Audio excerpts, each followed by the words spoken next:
ஆன்மீக நேயர்கள் அனைவருக்கும் இனிய காலை வணக்கம்.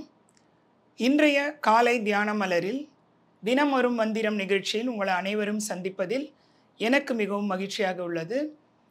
இன்றைக்கோட நம்மளோட அந்த திருமந்திரத்தில் இறைவன் வாழ்த்து அப்படின்ற கீழே உள்ள பாடல்கள் முடியுது.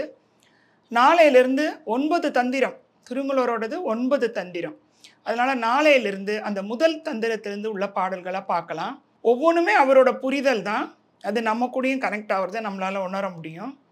இன்றைக்கான பாடலோட தலைப்பு என்ன அப்படின்னா, உள்ளத்தில் உள்ள இறைவனை காண் அப்படின்னு தலைப்பு கொடுத்துருக்கு இந்த பாடலில். அது வார்த்தை சொல்லும் போதே நமக்கு தெரிஞ்சிடுது இல்லையா, இறைவன்ன்றது உள்ளத்தில் உள்ளதாக இருக்காங்க. பிரபஞ்சத்தில் என்ன இருக்கோ அது உள்ளேயும் இருக்குது. நம்ம ஐம்பூதம்னு சொல்லுவோம். 5 இது, அந்த நிலம், நெருப்பு, காற்று, ஆகாயம் எல்லாமே பார்த்திங்கன்னா அந்த ஐம்பூதமும் நமக்குள்ளேயும் இருக்குது. அப்போ பிரபஞ்சத்தில் என்ன இருக்கோ அது எல்லாமே நமக்குள்ளே இருக்குன்னா இறைவன் பிரபஞ்சத்தில் இருந்தால் அதுவும் உள்ளே இருந்து தான் ஆகணும்.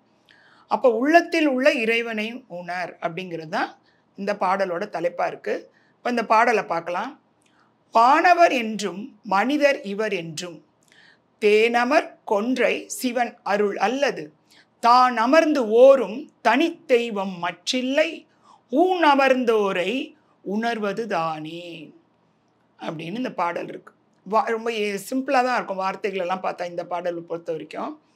வானவர் என்றும், அதாவது தேவலோகத்தில் இருக்கவங்க, அதாவது நம்ம சொல்லுவோம் இல்லையா, ஒரு நிலை ஒசந்தவங்க, மனிதனாக பிறப்படுத்து அவங்களோட நானும் கோக்கிரியேட்டராக ஆகும்போது தேவர்கள்னு நம்ம சொல்கிறோம்.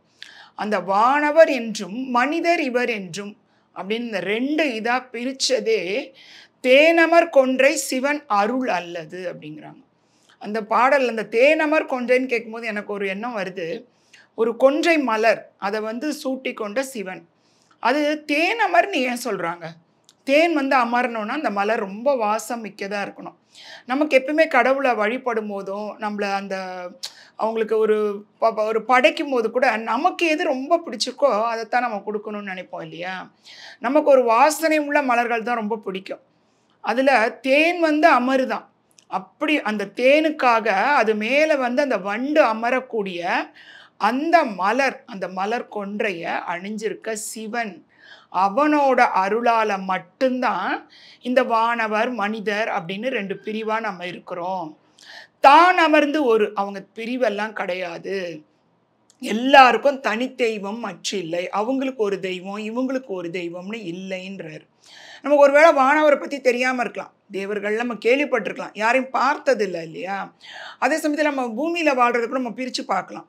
ஞானிகளுக்கு ஒரு தெய்வம், இல்லை இந்த மாதிரி பாதையிலே வராமல் அவங்க பாட்டுக்கு அந்த ப்ராக்டிக்கல் லைஃப்பில் நிறைய பேர் இருக்க தான் செய்கிறாங்க. அவங்களுக்கு ஒரு தெய்வம்னு இருக்கா? இல்லை. அவங்க யார் எப்படி இருந்தாலும், நீ உணர்ந்தாலும் உணரலைனாலும் புரிஞ்சாலும் புரியலைனாலும் எல்லாருக்கும் ஒரே தெய்வம் தான்.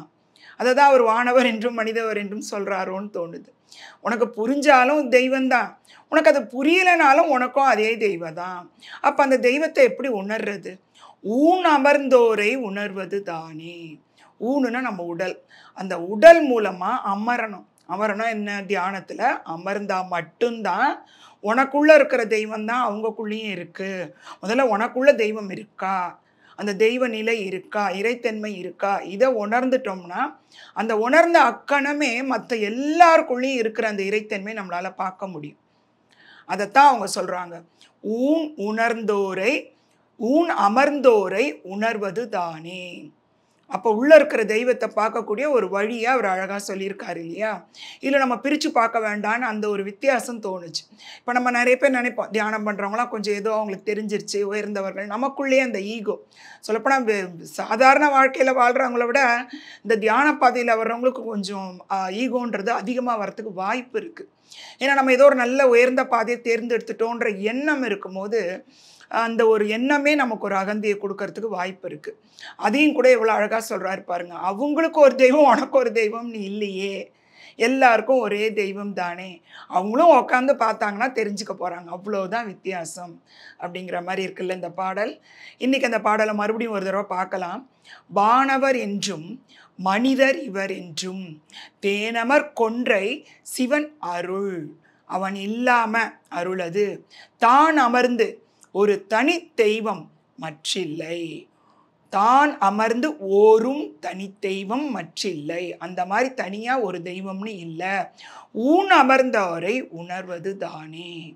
நல்லா புரிஞ்சுக்கலாம் இல்லையா? இப்போ எல்லாருக்கும் ஒரே கடவுள்ன்றத அவ்வளோ அழகாக சொல்லியிருக்காரு. இந்த பாடலை உங்கள் கூட பகிர்ந்து கொள்ள வாய்ப்பளித்த பிஎம்சி சேனலுக்கு நன்றி மாஸ்டர்ஸ்.